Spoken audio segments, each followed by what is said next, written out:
Police বুঝবে, আইন বুঝবে। না না আইসি সাহেব আছে, না না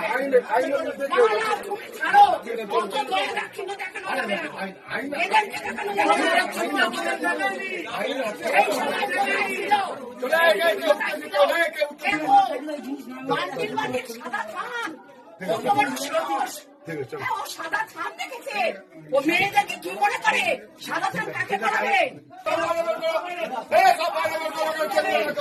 চলো চলো চিল্লা না বসে আছে পাবলিকের মার এবং